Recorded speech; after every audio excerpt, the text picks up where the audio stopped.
Welcome back to the Manifest Your Success podcast, where we break down what it means to be successful, share the accomplishments, failures, and perspectives of individuals on entrepreneurship, business, and self-improvement. Today we are joined by Nessie Green. It's Niecy. Niecy Green. Okay, we are joined by... I want you guys to call me by my real name. Okay, what is that? Because tell me something I don't know. All right, I know it's a secret. Well, you're about to tell the whole podcast, so... I feel it's time. Okay, let's hear it. My name is Shanice Darlene Stanley Cradle Green, but it could have been Owens because that is my biological father's name. So technically, I have lineage of about 4 different names. Okay, so Charlize. Shanice. Shanice. Okay. Yes. It's great to have you on the show, Shanice. You have been in the baking industry for over 20 years. Yes. Which we might get into today. Okay. And you've made it actually an appearance on the Oprah Winfrey Show. I have. If I'm not mistaken. Yeah, I was a guest on the show. Oh, okay, a guest. That's even better than an appearance. You weren't just in the crowd. You were actually a guest on the show. Right next to Oprah. Okay. Yes. She's a pretty powerful lady, I do have to say. I thought she was. Yeah, and you are an Olympian at life and an ambassador of the world. Yes, those are my formal titles. Okay, awesome. Welcome to the show. It's good to have you. Thank you so much, gentlemen. Okay, so first, we actually got coffee and you kind of touched on how much you moved. And I guess speaking for me and Sam here, we haven't really experienced much like as far as moving around in the world. Like we both grew up in Raleigh, North Carolina. Mm-hmm. I've traveled, but I haven't really like settled down anywhere else outside of Raleigh. So when you told me that you had a lot of travel experience growing up as a kid, I would love to dive deeper into that. So Could you just like give a brief background of like where maybe you were born and like what your childhood was like and like moving, where did you move to and maybe some reasons that you moved? Yeah, so it's simple. Everyone says it, right? IBM kid. I've been moved. IBM kids, you know? And so I was born in New Bern, North Carolina. And everywhere I lived 4 years, I left there and came to Raleigh, North Carolina. So I spent some time here. I actually went to Vina Wilburn Elementary School. Then we went to Bolingbrook, Illinois, Fort Wayne, Indiana. Then I came to Greensboro, North Carolina for college, 4 years there. I was supposed to leave and forgot. And honestly, what happened was I got addicted to the weather. And I could not imagine going back to the Midwest and moved to Durham, D.C. as I like to call it, Durham County, for a couple of years. And then something drew me to the capital. And I've been here for about 20 years because I'm 48. It seems like I've lived 1,000 lifetimes, though. I think a lot of people like complain about the North Carolina weather because it's so bipolar. Mm-hmm. But I mean, I've never lived anywhere else. But I feel like if you go northern or southern, like it's too warm all the time or it's too cold all the time. Like we really do have the perfect mix here. We do. It's 4 full seasons, right? And I worked in a call center once, and I remember saying, "Yep, we're in North Carolina," and they go, "God's country." And think about it. How many states can say that they have mountains and they have an ocean? And you can get there from Raleigh in like 4 hours. And some farmlands full of tobacco. Oh, man. Can't forget those in the middle. Yeah, so there was this song, and it was like, there's more than corn in Indiana at Indiana Beach. That was like a thing. That's awesome. So you said you went to the Midwest before. You said you didn't want to go back. So what was your time in the Midwest like? So I was there for 8 years total, 4 years in Bolingbrook, Illinois, a suburb of Chicago. And literally there were like just sod farms there. And now they have an IKEA and we don't even have one. So that shows you just how progressive urban cities are, how they will reach out into the suburbs and they'll become urban as well. And then moving from, having access to the city to Indiana, it was a huge culture shock. But let me tell you how weird that is. Back then, in Ohio, the drinking age was 18. You could drink at 18. And when I moved there, I was always like really excited because I was like, yeah, 5 more years, I'm going to be able to go across the straight lines, get me a beer. And they changed it because so many kids were getting in accidents. So Ohio was like one of the last states to raise the legal limit age to 21. But these are things that I remember, like moving there and there was no Black radio station. And I'm like, wait, what year is it? And it was just so odd. And yet it was the best place to grow up as a kid. I was able to really honestly like spread my wings because it was a very community and family centered, area. On Friday nights, everybody was at a football game. And I think now it just reminded me of New Bern, North Carolina, how in New Bern, everybody is at the football game on Friday. What I did not realize was when I was a little girl, I was always at the football game because I was a mascot with the cheerleaders. And only in my adult life, when I started like really connecting my happiness to my childhood, did I start to remember things that happened in my youth. So the fact that you guys actually want to talk about what my life was like, I actually remember. That's awesome.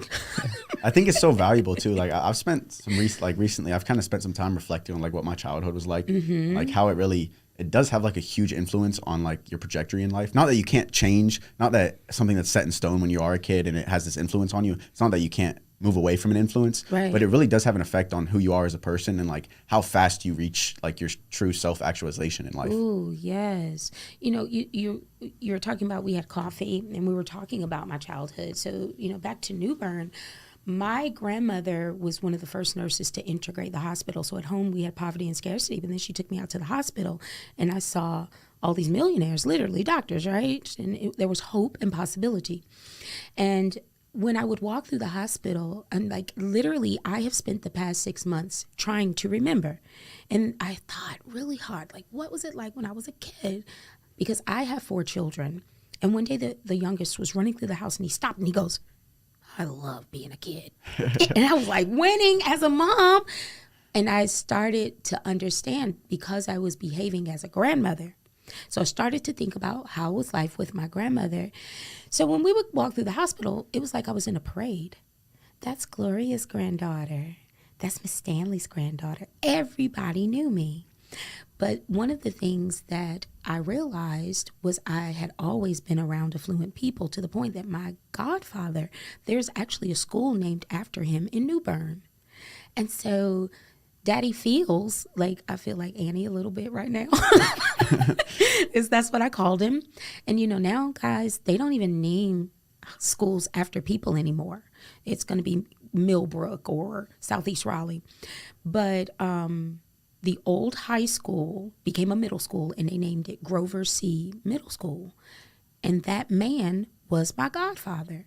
So when people ask me questions or ask other people, does Shanice know all these famous people? I'm like, I've always known famous people. It was a part of my childhood. So for me, like I said, always being at a football game, being on the track, always performing in front of people, being in parades. This past week, I was a banner girl in the Martin Luther King parade, the 43rd MLK parade. And I was walking down Fayetteville Street thinking, I do love a parade. Parades are quite fun. They are. I've been in a lot of them. I think something that we don't stress enough on the show is like surrounding yourself with people that are better than you or at your same level that push you further. And it sounds like you're doing exactly that, and you did exactly that, especially as a kid. Seeing as you've been on Oprah Winfrey's show as a guest. Yes. So I don't know anything really about Oprah Winfrey's show. I honestly haven't watched it that often. I know she has guests on. I've seen clips before. So what is like why does Oprah Winfrey do the show that she does? And like, how did you get a shot? How did you get the opportunity to be there on it as a guest? Yeah. So this is literally what happened. I always loved television, and I don't know that people admit, right? I want to be on TV. Well, I was true to myself. I'm very self-aware. I wanted to be on TV. And I remember asking my grandmother, like, Mama, why do these sponsors? She said, that's where the money comes from. And when I was talking to a gentleman who was a master controller for WRL, he said, yeah, and he said, that's how we have free TV. So I was thinking, so let me get this straight. People just going to give you money to be on TV. This sounds interesting. And then one day, this black woman came on TV, and I thought, she ought to meet me. So I'm 12 years old. I'm a latchkey kid. And back then, Oprah would say, if you want to be on Wednesday show, call in. And so I decided to call in because there was finally a show that really resonated with who I was. And all I cared about was that I could get on the show. And most of the topics were not about me, you know. I mean, my marriage is failing, or I wanna be a dentist, but I'm a hairdresser. You know, nothing that a 12-year-old kid could connect to. And so you don't know what this is. Have you ever heard a busy signal? I have not. Correct. I knew you did not know what that was. So all day long, I called and I called and I called, and I kept getting a busy signal. And then finally, around 3 o'clock, Oprah Winfrey, I said, hey, I want to be on Wednesday's show. And they said, well, tell us about yourself. I said, hold my non-alcoholic beer. And I started talking. Now, this is during a time, y'all, when they didn't have contracts, or, you know, you just do anything you wanted to in life. I talked to the producers for almost a week. And then they told me, you know what, we have a full panel, but if anyone drops out, we'll call you. And I was like, don't worry, you're going to call me. And sure enough, the day before the show was supposed to air, they were like, can you get here? You live in the suburbs, so we can't send a car. Now, me and my 12-year-old self, I didn't want my parents to take off of work. I had a very strong work ethic. And so I was like, yeah, I can get there. My parents know nothing. Now, you also never went in your parents' room in my day and age. So I remember standing in the doorway and thinking, this is going to be an earthquake. So they told me to stand in doorways and maybe I'll survive this question. I said, can I go on Oprah tomorrow? And they were like, Lord, my baby going on Oprah. Lord, my mom got on the phone. She's like, I ain't coming to work tomorrow. My baby going on Oprah. It was like an episode from Everybody Hates Chris, I promise. And she was like, hold on 1 second. What you going on there for? And the whole time I'm thinking, why haven't they asked me why I was going on Oprah? And the problem with that was I was going for a serious reason. One, I knew I wanted to see what my future job was. But two, I had an eating disorder. And so I was going for overweight children. And you don't know you have an eating disorder. You have to eat, right? But even at 12, I knew that I had used food in times of crisis way too much. I knew that's why I was overweight. And I was very open with producers. And so we get to the Oprah Winfrey show. I don't know. I don't remember my mom ever signing any releases. It was just like weird because I just show up and I remember this man coming and powdering my face, and I'm waiting for Oprah to come and have this pre-show conversation with me. But you know what I remember the most was the food. They had the most beautiful food. And I was like, so let me get this straight. We are going to talk about overweight children, and then you want to feed me like this. And so I would say like 2 minutes before like it was time, because I'm looking at the time because we're live in Chicago. It was being recorded, kind of like this. Are we recording now? We are recording right now. I don't feel like we are, but anyway. We got a lot of gear that tells us we're recording. Right? I'm just going to go with it. And so Oprah came out finally, and there was no conversation. I thought she was going to get to know me like y'all, and she trusted whatever the producers had told her. So now as an adult, I'm thinking, they are disappointed with the way I behaved when I got on the show because I was myself when I was talking to the producers. But when I was on that stage and I knew that America was watching me, I was not my authentic self. I could not be honest about what I was dealing with, the trauma of leaving North Carolina and living in the Midwest. I couldn't be honest about I eat too much because I'm lonely and because I'm sad. And I really wish that I had been able to be honest either that day or at some point, because I, over time, would always use things to compensate my emotional state, except for when I was winning. And over time, I just realized that I had to learn to cope with failure differently.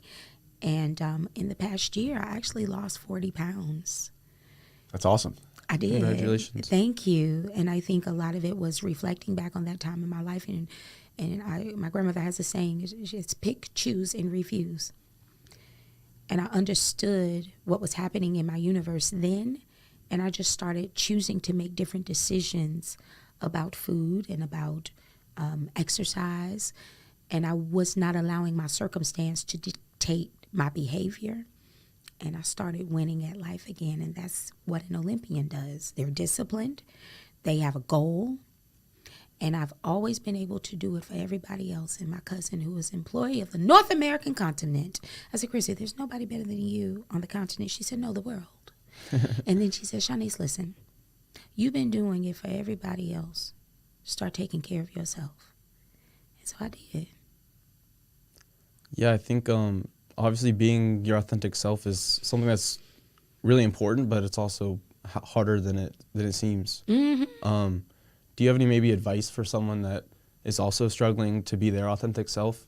Like maybe how they could be more comfortable being their authentic self? Yes.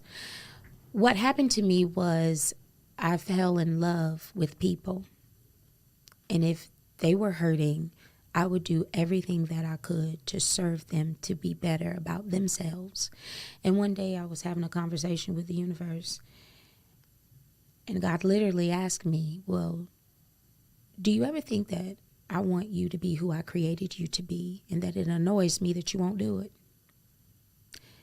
So are you more concerned about their happiness or yours and mine? And when my grandmother was passing, I was her hospice nurse, and she had dementia, but she was very lucid with me. And she told me, she said, Shanice, be who God created you to be. And she just kept saying it. I have videos of her saying it. She said, you got away from us for a little while and we let you. And what I understood by that was she didn't try to stop me from being a people pleaser. That's human nature, because no one wants to see someone else hurting. However, she understood that I had the intelligence and that I was self-aware enough to ignore how people looked at me and thought about me, because she also knew that the things that I was going to do had a higher purpose. People can't begin to imagine your story. So if you live your life and you're a professional of your own universe, then you don't have to worry so much about someone being upset, because there'll be less people upset and there'll be more people happy. But at the end of the day, you will be happiest if you just take care of yourself. So how did then you deal with failures? Pick, choose, and refuse. You got to decide really quickly. And my little boy helped me with that. He's 8 years old, and he would throw these temper tantrums, real bad temper tantrums. I remember one time we were getting in the Uber, and he said, can I go back inside, Mom? I said, no, we have to get in this Uber. He took that book bag and he slammed it on the ground, and I watched him. I chose not to let him drive my blood pressure up. His failure wasn't my failure. I'm a good mama. When he got in the car, I said, I've changed a lot, because I would have beat the mess out of your brothers and your sister. I said, but you, I'm just going to have a conversation with you. Again, I chose to know his behavior had nothing to do with me. A few days later, I hugged him, and I said, Shawnee, I really want you to work on your temper. He looked up at me. He said, I'll work on it. And then a few days after that, I said, you know, you've been doing a very good job. I was coaching him just like I would an employee. I don't get mad at my employees. I tell them when what they've done improperly, and then I congratulate them when they've changed their behavior. I decided, you know what? Do it for yourself, Shanice. Use your management skills on your own child. That baby looked at me, and he told me something that I didn't know. He said, I said, you know, Shawnee, why get mad at your mom, right? Because I'm thinking, I'm doing such a great job. I know you're not mad at me. And he looked at me and he said, Mommy, everybody gets mad. I just let it last 5 seconds. And so if you can recover quickly from other people's disappointment, because it will happen, right? What happens after you've recovered? can go do something amazing for yourself. You can encourage them to let go whatever it is that they're dealing with. And if they don't, then you understand something about that person. Perhaps maybe they don't belong in your universe. But in this world, we want it all, but you can't have it. And the last thing I'll say about that is just always remember, you're not too old for your wants to hurt you. And when I accepted that, and I thought about my grandmother, she said, this world will always have troubles. Think about if you believe in Jesus walking the earth, let's just say not religion, but that there was a perfect man and he was still persecuted, then you better believe your imperfect mind is going to be persecuted too. So what are they going to do? Yeah, that's great. I love that story, really, all of it, really. It reminds me of, I mentioned this book to you before, The 7 Habits of Highly Effective People. And it seems like from what I just heard is like you kind of were living life in a way that you were worried so much about everyone else and like trying to bring other people up. But in that same time and moment, you weren't really looking at yourself and you didn't take a time to sit back and look in a mirror and be like, okay, how can I fix myself before I can go out and fix other people? Yeah. You know what the biggest thing for me was? I forgot what it was like to be a kid. I had to have some outlets, because if your mind is set on helping other people to feel better about themselves or allowing other people to exploit your gifts, then what happens when you do finally decide, I'm just going to, take care of myself? That's a lot of free time, right? So I started using my time more wisely and doing things like enjoying the arts, planning things that I enjoyed, serving. Because at that point, it was really hard for anybody to get me to do anything because I was actually busy. You had to get on my schedule. You had a lot of excuses to give them, huh? Well, you know what? I had a lot of purpose to tell them about. That's a good point. That's a lot better way to say it. Yes. I had purpose. In fact, I missed an appointment today. And I was very frustrated about it. But you know what I did? I told her the truth. I said, I'm so sorry I missed our appointment. I had to go to a meeting. And at the end of the meeting, I had an opportunity to tell the mayor about my vision. Well, who's going to be mad that I missed their appointment because I was talking to the mayor? That's pretty good purpose and reason, I would say. It was. I'm curious, like, so you kind of like going back to Oprah, and I think it kind of all falls in line because I think there's a lot of people that we can see now, especially in the digital age. Maybe not when you weren't growing up, but right now you can really see a lot of people that are being quote unquote successful, or you can hear a lot of perspectives of people and how they live. So after you were on that Oprah Winfrey show, did you look at Oprah as kind of like a role model, or if it wasn't Oprah, did you have other role models in your life that kind of you looked up to as a kid and were like, okay, I want to be this person, or like I want to be some idea of this, or how did you kind of work through that? So I'm going to tell y'all the truth. I just forgave Oprah. What did Oprah do to you? So during the commercial breaks, it was silent unless we were talking amongst ourselves. And we came back from commercial once and she said, well, during the commercial break, we were talking. And I was like, no, we were not talking. You had nothing to say to us. What are you talking? And I live in a tribe of truth, And so for years, I was very frustrated. But then I realized I was confused. I learned a lot from Oprah that day. I went there to learn. And it wasn't until, like literally in the past 6 months, was I able to apply what she taught me. That woman didn't have time to talk to us because her voice is worth billions of dollars. And we were talking. She did tell the truth. You see, that's why I get a little bit concerned sometimes when I hear people talk about the banking industry, because when you write a credit memo, you have to tell the truth. Sort of. It's got to seem like the truth. Yeah, there are versions of the truth, right? So what she told was the truth, but this is what I've learned with my children. Too many children have been in trouble because no one took the time to understand their rationale. What I did not understand was Oprah's rationale. She was at work. I was there studying her. And what she taught me was time is money. And you have to value who you are at all times. That woman was at work. She was drinking her water to stay hydrated. I need some right now. She was listening to what we were saying. If she was able to say during the commercial break we were talking, then it meant that she heard what we were saying. And how many times have we heard the phrase, you have one mouth and two ears for a reason? She lived it. And when I started applying the things that she said,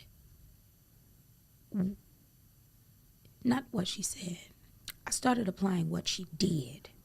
I started listening to people again. Because as a banker, you have to write that credit memo. You have to get that information out of them to help them be better. And she was a very good listener. And I really now appreciate that she showed me what that looked like that day. I also owe you an apology, Oprah, because you then said to me, well, you are articulate. And I was mad at you by then, I think. And so I remember looking at you, Oprah, and saying, well, I don't mean to sound conceited, but I am smart. I did use a big word because I wanted her to know, yes, I am articulate. And sassy. I was extremely sassy. I still am. But it's so interesting to me that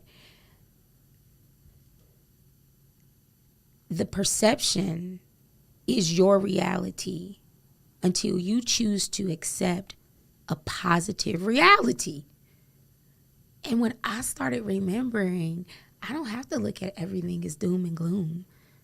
And my cousin Chrissy, she said it to me one day. She said, Shanice, everything can work out too.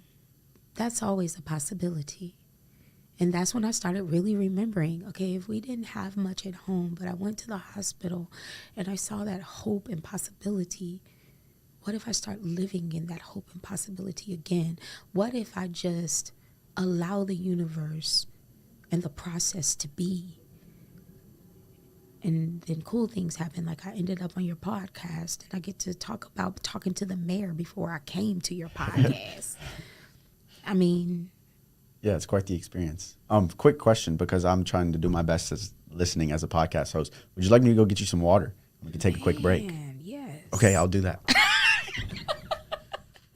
You said a lot of things just now in that little stretch, and one thing I really wanted to touch on was kind of how you mentioned, you said how you learned a lot from Oprah, and in that time you were there, and it took you a while to realize what exactly you had from that situation to learn. And I think that kind of applies to anything, right? If you really dig down into any situation, any experience, there's always something you can learn from it, but you have to choose if you want to say, hey, I'm going to take this experience and learn from it, or hey, I'm going to take this experience and always remember what I regretted or what I disliked about it. Right. And when you are having a conversation with one of the most powerful women in the world, it takes a lot of arrogance to come away from it with an attitude. But I also had to have a lot of arrogance because I was in a male-dominated position from birth. I was the firstborn on both sides of my family, and I was a female. And I then worked in a lot of leadership positions as a young woman. I remember becoming captain of forget that. I was a first chair saxophonist in a 5A band. I was captain of my dance team as a junior. I was a top performer in the banking industry. And my arrogance did get in the way of my success a lot.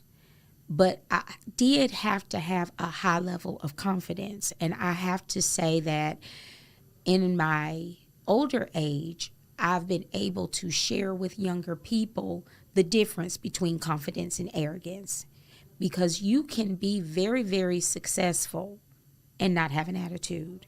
You can be very, very successful and not be quick-tempered, because we do it in certain environments.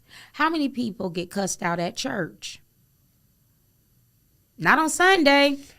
So that means if you can behave that way in that environment, why can't you do it when you get home? My daughter, she helped me to see it can be done. She works for Chick-fil-A, and she said, Mommy, if I'm nice to everybody at Chick-fil-A, then certainly I can be nice to my family. But she had to pick, choose, and refuse to do that. And we had to reciprocate. Like I said, when Shawnee was throwing that temper tantrum, I had to make a conscious decision to remember this is a single moment in time. And so my arrogance has really started to take a back seat to my appreciation for relationships with people. Because the same way in which I'm sitting here talking to you, all polite and, I have my smile on, I take the same temperament into my home with my children, and I try to mirror this when I talk to other people. I was very nice when I talked to the mayor today. But are there times that I just turn all the way up? Sure, I do. Absolutely. It's just not as often. I never saw my grandmother lose her cool. I literally had never seen her lose her temper. So it is something that, for me, it's about being self-aware of other people's position in life. I don't know everything that you're going through. And being in control of myself and not full of myself. It's two different things.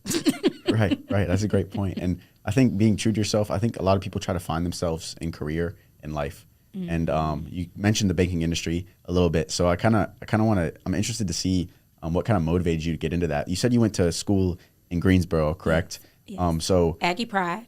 You have to say that. me and Sam are still yet to graduate college. And I feel like, I don't know, we were talking at the break, like every day really is a choice, and like even your childhood is just as important as your days in college, and your days after college are just as important as your days in college.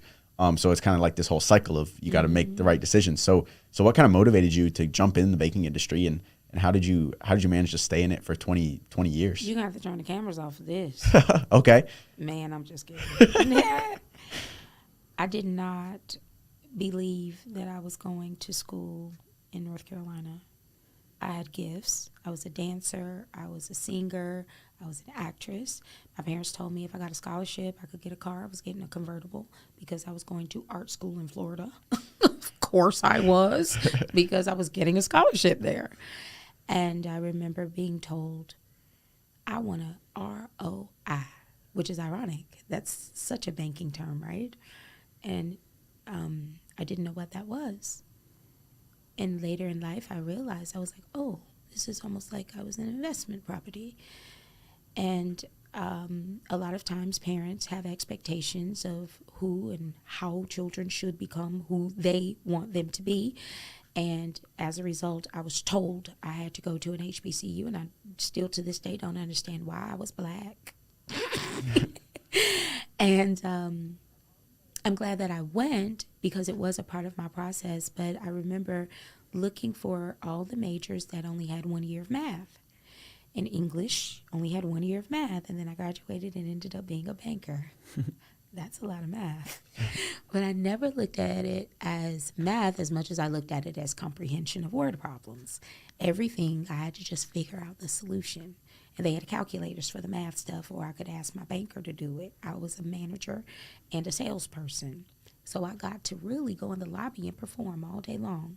And I did it for 20 years because I could serve people. So it was kind of a dream job.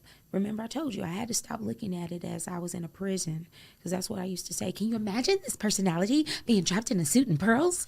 I wasn't trapped. I was learning things. The universe had allowed a little black girl like me to go into rooms that many of us are not even invited or welcome.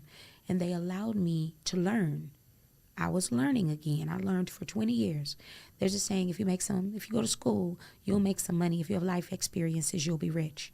I had a lot of life experiences. That's why I'm an Olympian at life. So I survived 20 years in banking because I had outlets. One of them was I was a cheerleading coach for 10 years at Chavis Heights. Another outlet, I was a tour guide for Taste Carolina Gourmet Food Tours. I'm actually on TripAdvisor. I have reviews. I didn't know I was playing all by myself, but I was smart. I was also making money. I was meeting people. And then I could take all of that, the wisdom, the networks, the resources, and I could go help my clients, and then they would bring me more clients. And before I knew it, I was really doing well. And our industry really started that way. When we started moving into mass production of households and selling checking accounts without giving any form of knowledge, when I didn't have the ability to explain to someone why they bounced a check because I had to show them how to balance their statement because that part didn't matter. We were going to just send them to the online banking and they were going to use this portal to figure it out. I started to understand, our society doesn't understand that we have a whole comprehension gap. We can't learn because we don't learn this way in my culture, in a lot of cultures. And so I became very frustrated and I felt like I was lying to my community. And I felt my moral compass being challenged every single day. And I did not love what I did anymore. So I retired in July. I didn't quit. That's how I had to tell myself, because I don't quit. I decided this doesn't work for me. I had a choice. I could pick, choose, and refuse if I wanted to do it. And I chose to stop. It was my decision. And then I met a woman recently at the MLK March. She said, Nisa, you're not going to be as successful as you were in your 20s. But if you take the wisdom and the knowledge that you have and apply it to this phase of your life, you'll have a greater second half. And I was like, right. I'm not going to have President's Circle winner awards anymore. But now I'm winning at life again because I'm helping people. It's so important to give of yourself because when you do, you can be blessed with more. And it happens to me all the time. Yeah, I think one thing that I remember you mentioned when we first met you was you were very good at your banking job. I guess you're clearly very humble, so you didn't mention that you did win multiple awards, I think you said. But I think so you kind of had like multiple things going on. You were on TripAdvisor, you were doing the coaching. So maybe what were different skills or lessons or values that you were able to pick up and apply to like certain areas of your life, like the banking job, that really allowed you to excel and be one of the best at your job? So I don't know if we were recording when I said this. Character, being able to make a decision if this is a good fit for your universe, right? I was really, really good at that in banking because if I gave someone a loan and it went bad, then it would jeopardize my whole livelihood. So one of the things that I did really well in my professional career was understanding who to align myself with in terms of, okay, this person knows a lot of people. This is a business owner who has a lot of relationships, and I may be able to help his network or her network. Applying the gift of asking good questions, we call it profiling in the bank, but so does the FBI. And so when you take the time to get to know people, then you really start to understand how you can align and work together. I did it so well in my professional career. I was horrible at it by the time I got home. And so a lot of times I had horrible personal relationships because I was tired of asking questions. I didn't want to, and I'd just be like, you want to be my friend? Because I refer to all my ex-boyfriends as Bobby Brown. Every single one of them has some trait that reminds me of Bobby Brown. Now, except my ex-husband. He was good as gold, but we weren't, if he's my ex-husband, we were not very compatible. You know what his Bobby Brown trait was? I used to love when Bobby Brown sang the song Girl Next Door. You've probably never heard it, have you? Yeah, Bobby Brown has a song called Girl Next Door. That's the only trait that he had like Bobby Brown. I was his neighbor. That's pretty fascinating. I think I looked at it as a sign. I was like, dude, I'm totally supposed to marry you because I'm the girl next door, you know. But I do want to touch about love for a second. Please. We nobody talks about it. I think love. People think of love and they think of like relationships, but I think it's more than just relationships. It too. is. Yeah. But please go ahead. Yeah. First of all, you love who you love. You're gonna do that. But there comes a time when you'll have to decide if you're going to keep loving. You know, my grandmother, she was so hilarious. I remember one day she told me, she said, I never thought I'd be married to your grandfather this long. I thought I'd get me another husband and kick him around, see what he was like, and get me another one. I was like, what? She made it very clear to me. She said, people don't court. I said, Mama, what's court? She said, it's the stage before dating. And so growing up, I always had several suitors. I was the prize. They were the contestants is what she told me. And then society started telling me that I was wrong for that. And so I started dating one person at a time and then you have to wait to see if it's going to work out. And it was not really for me. And that's why I'm very careful when I am seeing someone and they want to date other people. I can be very fluid. And now your generation seems to be more comfortable. Culturally, I do believe that white people date and court much better than black people. Like, there's an entry in my journal. I was in 8th grade, and I had a friend, and she and her boyfriend had broken up, and I'd moved into this area. She was my friend, and her ex-boyfriend liked me, so we started dating. And her mother sent word to me, you tell Shanice you don't date your friend's ex-boyfriend. And I wrote in my journal, and I don't understand the reasoning. Because, again, you love who you love, and maybe someone did date that person. I'm okay with that. You know, if anybody was trying to date someone that I dated, I'd be happy for them in some regard. So I had a hard time accepting my values about love and society's values about love. And so when I accepted that I was going to love who I was going to love, I had to then accept that I can only be in a situation as long as it serves me well.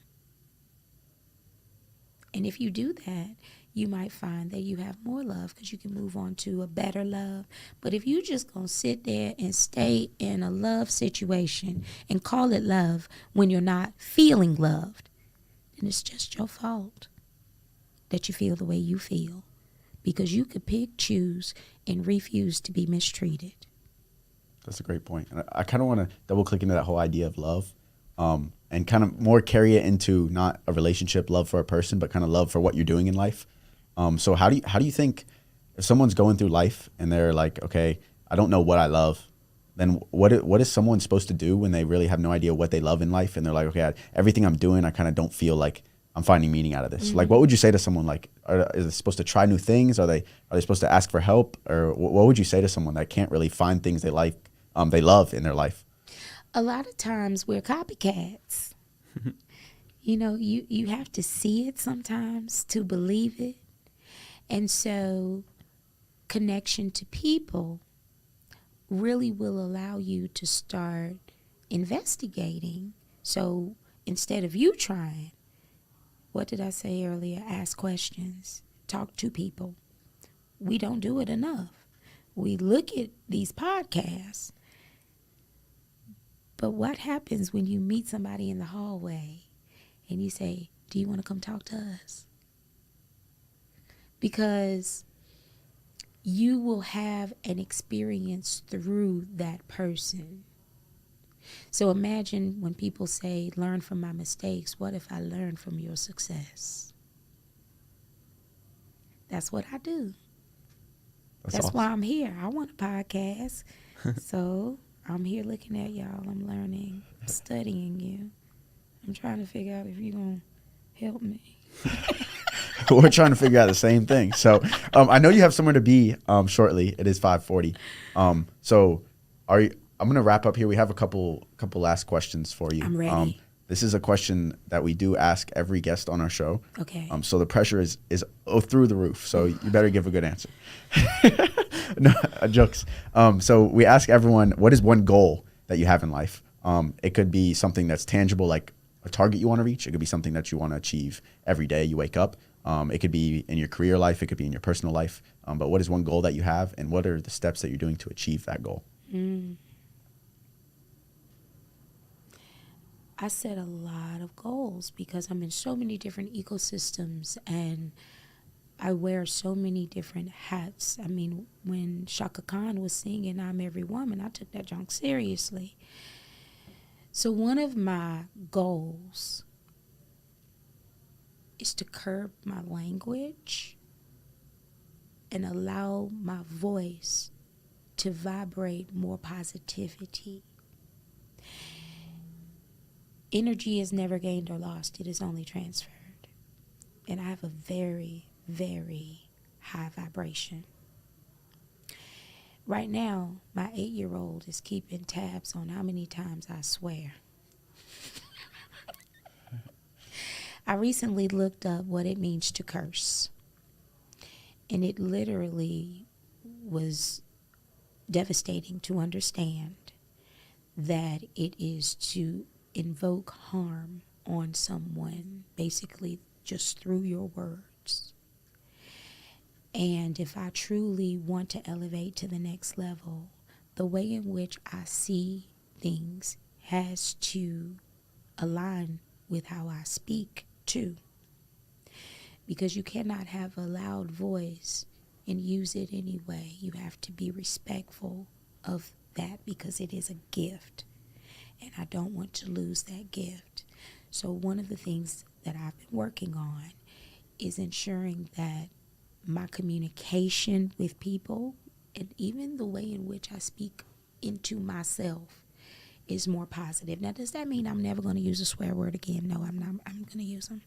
But I look at how I use my words. I owe Shawnee $675 right now. Oh my gosh. And so the way that I am working on that goal is I speak more affirmations over myself. I speak more positivity into people more often. That's how I became a banner girl at the MLK walk. I saw these ladies outside of the coffee shop, and I said, was on the phone. I said, hold on. I flagged them down. I went outside. I said, people have told me that I am a light, and I saw you ladies, and you look beautiful. And I just wanted to tell you, good morning, and I hope that, you have a great day. And she said, well, of course, this is the light. It's the Congresswoman, Deborah Ross. I was like, I could feel it. So if I could see the light, that means I should also be speaking light. And so one of my goals is to live a life of more positive vibrations, even through the sound of my voice. I think that's a really powerful goal. And it's nice to hear you bring up vibrations and conservation of energy, because that's kind of what I study in school, and it all seems so meaningless all the time. Are you serious? Yeah. I could feel it. But imagine, energy is never gained or lost, or only transferred. I mean, we didn't even get to talk about the Hawk story. We didn't. You'll have to come back on. I As long as you keep giving us these positive vibes, you're welcome anytime. You've done a great job this episode for sure. Thank and you. this show. Thank you. I think one last thing we usually do is just we kind of ask our guests if they have any handoffs for the audience, and this could be books, people, the Oprah Winfrey Show, things like that. Anything you think that the audience could really benefit from? Yes, I do have a handoff. Are you ready? I want the audience to try to move one hand forward and one hand backwards. Almost got it. Okay, yeah, that's a hard task right there. You're trying to move one way. For anyone that wasn't watching that, you have to move one hand away from you and move one hand towards you. But your brains won't let you do it because the two hemispheres of your brain are connected. If your hemisphere of your brain isn't connected, then you'll be able to do it. I had a So that's a whole test to see if you're bar sane. trying to do it last night. And what was amazing was one of the men said, I'm going to do this with my kids. And even when I saw people walking away, they were still trying it. All because you had told me about this. You shared your light and your energy with me, and now it's all over Raleigh. I'm looking forward to seeing someone down the street trying to do it with their kids as I'm walking around Raleigh. Well, thank you so much for being here.